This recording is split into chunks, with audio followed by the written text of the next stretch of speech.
Assalamualaikum warahmatullahi wabarakatuh. Sahabatku semuanya, melihat kejadian di Pemalang kemarin, tentunya kita semua prihatin ya. Kalau bisa jangan sampai terjadi bentrok. Bagaimanapun kita semua anak bangsa yang harus saling menjaga satu sama lain ya. Cuman yang agak sedikit aneh melihat kejadian-kejadian ketika salah seorang ustadz yang terkenal sebagai provokator turun ke daerah, biasanya kan ditolak. Yang nolak itu biasanya Banser. Tapi sekarang yang nolak sudah PWLS. Persoalan-persoalan yang terjadi di masyarakat itu kalau bisa diselesaikan secara kekeluargaan. Jangan sampai satu sama lain saling mencela, apalagi sampai saling menyakiti.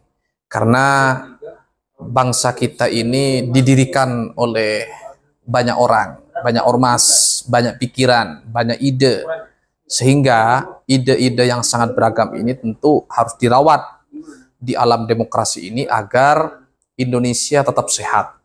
Tidak bisa memaksakan Indonesia ada dalam satu pikiran. Tidak bisa dipaksakan Indonesia menjadi satu ormas saja. Indonesia dibiarkan menjadi multikultural, tetapi perbedaan yang terjadi harus dikelola dengan baik. Berbeda-beda tapi tetap satu tujuan, Bhinneka Tunggal Ika.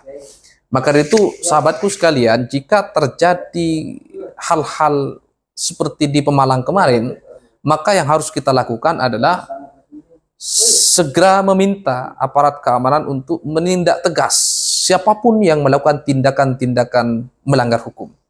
Dan aparat tentunya harus respect. Kalau bisa, aparat itu harus melakukan tindakan preventif. Jangan nunggu dua kubu ketemu di lapangan.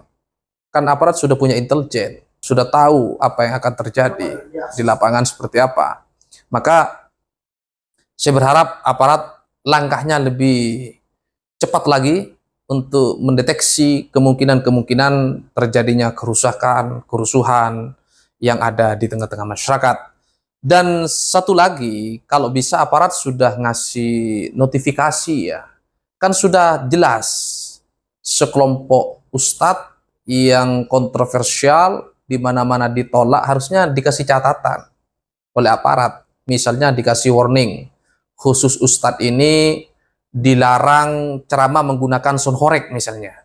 Karena terlalu nyaring, akhirnya masyarakat yang marah lebih banyak, kira-kira begitu ya. Jadi kalau pedai yang kontroversial ini, kalau bisa ceramahnya pakai headset gitu, biar masyarakat yang tidak suka itu ya tidak terganggu gitu. Karena jujur aja kalau ada penceramah kontroversial, kalau pakai sound horeg ya kita juga pusing yang dengarkannya kan begitu ya. Maka dari itu tindakan-tindakan kepolisian ini harus terukur dan terarah. Jangan sampai dua kubu sudah ketemu, sudah terjadi persinggungan otot, yang kemudian polisi pun menjadi korban. Tentu kita tidak mau dan tidak menginginkan hal itu terjadi kembali. Hadanallahu wa iyyakum ajmain. Assalamualaikum warahmatullahi wabarakatuh. Sampai jumpa.